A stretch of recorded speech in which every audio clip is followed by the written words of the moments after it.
Alright, we're into the heavy metal section now for my musical influences that really got me going early on in my musical career. Well, maybe a career, I don't know. Hobby for now, I guess. So, I'll just go ahead and get these out of the way. Without these guys, these two right here, and the others sort of in a pair, but the first two I have to do as a pair because honestly, without them and their music, I would be nothing as a musician and a guitar player if that says anything. So these guys are James Hetfield and Kirk Hammett. I genuinely can't talk about them separately. Where can I begin? It's Metallica. James Hetfield is one of the tightest and best rhythm players. If I could just go homeless and be able to play rhythm like he can, especially on songs like Master of Puppets and stuff like that, where he's just straight down picking the whole time, and it's so absurd that's hard enough to do that as it is, close to the tempo, let alone sing and do that at the same time. And I mean, James Hetfield just seems like a cool dude in general, in my opinion. So there's Kirk Hammett also backing him up, doing riffs and stuff too, and songwriting. But his solos were also great too. Like the Inner Sandman solo, like I mentioned earlier, blew my mind. First time I kind of heard a wah pedal or noticed what it was. Insert wah pedal joke for Kirk Hammett. Those get old. Let's move on with that. But anyways, also the one guitar solo blew my mind too, and just blew my whole mind. Just thinking, how can someone play like that? It was just absurd to me. And then there's Fade to Black, that songwriting wise and musically was great too, whether it be riffs, solos, and just the songs and everything in general. I mean, they had their first 5 albums were about flawless in my opinion. I know people debate the Black Album, which I don't think they should debate it. I even like Load and Reload, and I know that's a very touchy subject, especially Saint Anger, and we're not going to go there. Even the ones after were fine too, but if you just go into it knowing that it's not like the first half of their discography, you'll be fine. There's no reason to be picky about it. But that's me personally. I try not to be that picky. The next guys are Dave Mustaine of Megadeth, and specifically the era of Megadeth with Dave Mustaine and Marty Friedman. So Dave Mustaine, also like James Hetfield, has an insane rhythm. Like his rhythm alone could be almost worth a really good guitar solo. Like specifically on stuff like Rust in Peace, that whole album. Holy Wars That Punishment Do is a specific song. If you haven't heard that, you should definitely check it out. I mean, yeah, his rhythms alone is crazy. And even in like Hangar 18 or Take No Prisoners, and just, yeah, it's crazy. And he also is a pretty darn good soloist too. Again, the very ending solo of Holy Wars That Punishment Do is a great example of that. We'll get into Marty Freeman now, too. He was with him as well. He did eventually leave. I'm sorry, I can't recall the album that he left on, but Rust in Peace in particular is some of his finest work. He was a solo guitar player before, and he also played in a band called Cacophony with a guy named Jason Becker, too. But here with Megadeth, he just shines on anything, and he has such a distinct style that doesn't sound like anyone. You automatically know it's Marty Friedman. And he is also known to have this kind of quirky picking style instead of just casually playing like this. He kind of does it under like that, which potentially could be a disaster if you play heavy metal or anything like that, where you have to keep everything neat and clean at all times, and the upper strings muted, the whole time and stuff like that, so it doesn't get sloppy. So in that case, yeah, how he does that and has it so epic and clean is crazy to me. And he has this exotic tinge to his soloing and stuff too that's always very interesting. And theoretically, I guess it would be Phrygian dominant maybe, but he claims he really doesn't play in scales or anything like that. But I don't know, it's something. Like, the man is just in a world of his own.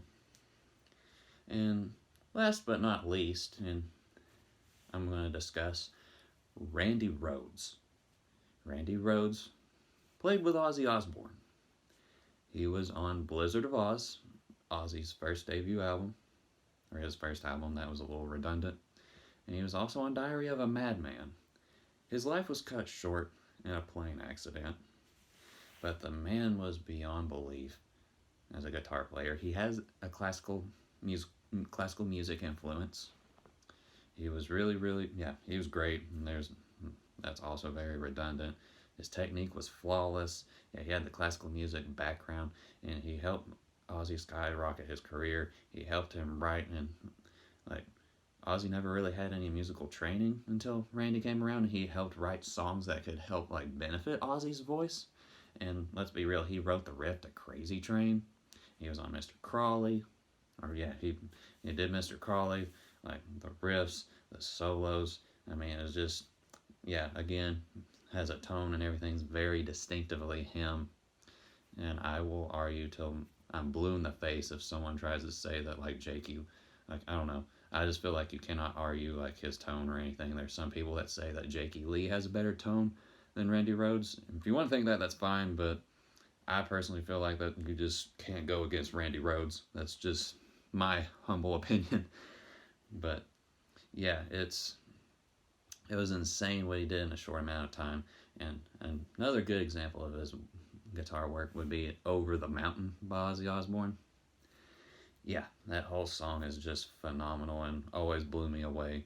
And I still probably need to learn a good amount of that song too. But yeah, there's the heavy metal influences, and well, actually, there's going to be a continuation of that. Now I'm going to talk about some newer guys within the world of guitar and stuff that have really caught my attention, and so we're going to get into that now too. Let's check that out. Okay, so we went over classic rock influences that were beneficial to me. We went over heavy metal guys that are beneficial to me. This is kind of a continuation of that.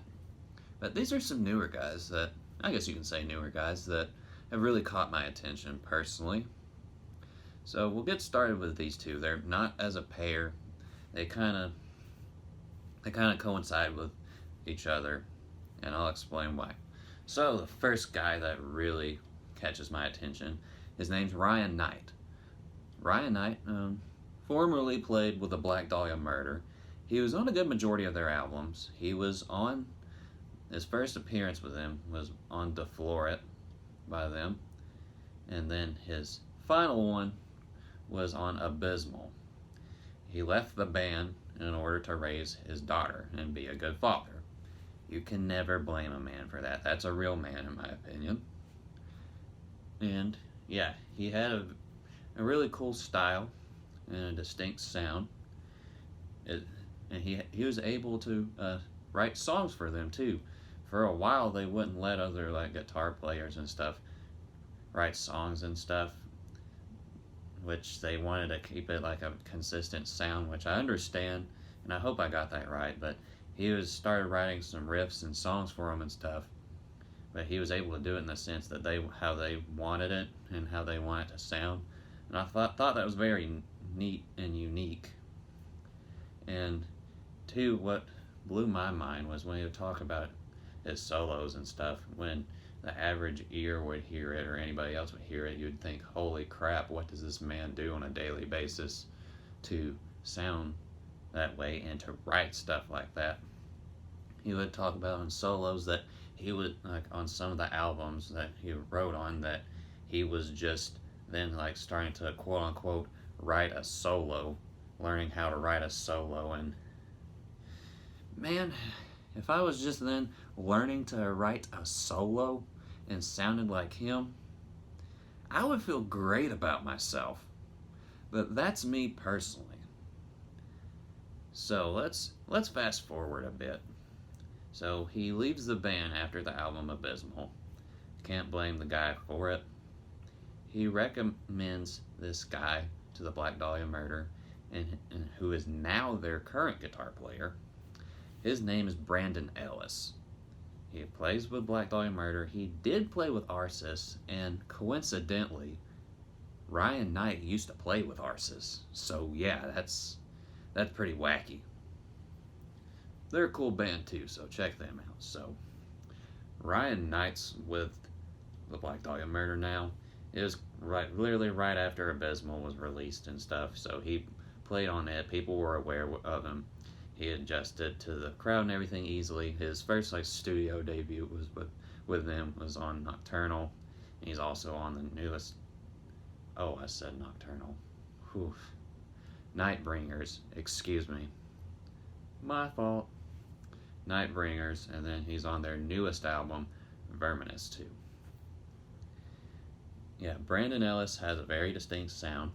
He also writes for them now. You can definitely tell it's him when he writes certain songs of theirs, specifically when you hear it on Nightbringers, not Nocturnal, Nightbringers. He definitely has, you can tell he has that old school 80s heavy metal sound to him, like the classic heavy metal sound. It's definitely there and prevalent when you hear his riffs and everything. And also, too, his solos are great and also very distinctive. You know it's him. Him and Ryan started to kind of have a similar style, but Brandon's, you could definitely tell it was Brandon. And man, the vibrato the guy has is insane. It is so insane and very distinct, and makes me want to work on my vibrato and playing like that more. And he also is very big on 80s shredders and stuff too, which I don't blame him. Those guys are great. He has that influence too. And it's very noticeable. And it's nothing to the point it's annoying or think like, okay, try to write a decent song. You can solo, but can you write a song? He can, but he has the best quality of the 80s shredders and stuff too. And he plays in like a death metal outfit like the Black Dahlia Murder. And the thing is, he's not much older than me. I think he may be like 26, 28 range. And yeah, he's touring with a Black Dahlia Murder. I would kill in order to do something like that. Not literally.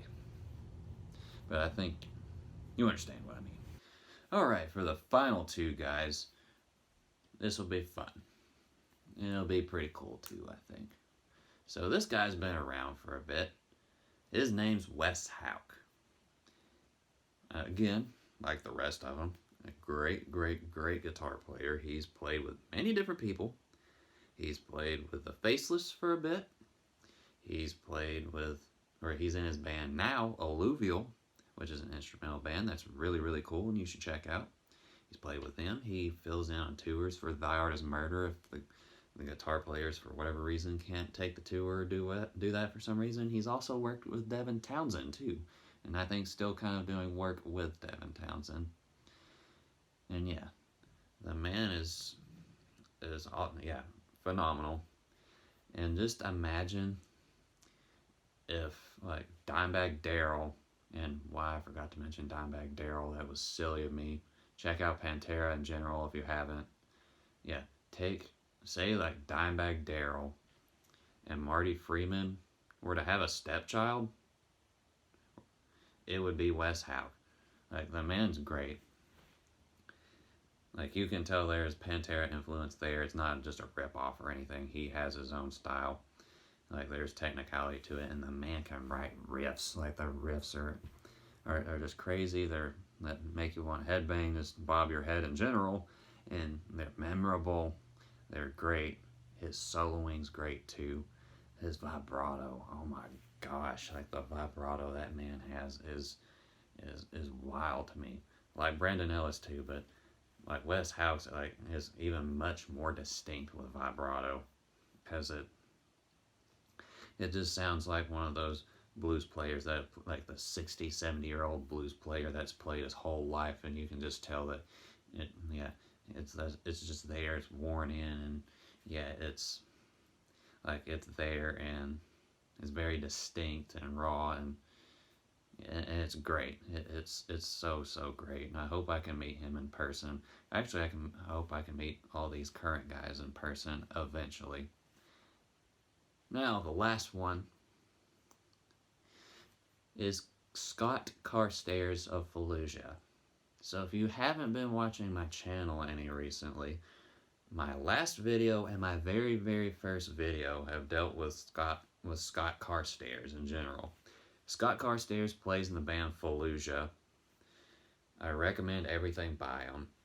Like, musically, they've done a lot for me. I've seen them live. They're fantastic. I've personally taken a guitar lesson from Scott. Super nice guy. Very helpful. He helped me out with some theory-related questions. And he sent me many different exercises to work on. And I need to work on a little more. And hello, Scott, if you're watching. He has a Twitch stream that he's doing right now that's phenomenal. And yeah, he's just overall a really cool guy. Also a guy that has a very distinct sound. He's very technical. It's a technical death metal band. You can pretty much sum up his band in his style. He's, golly, if I could play like him, it'd be great. Rhythm-wise, he writes memorable songs and music. And his soloing's very distinct too. He doesn't do much vibrato like bending and the strings and stuff. His is more like distinct in his use of the whammy bar.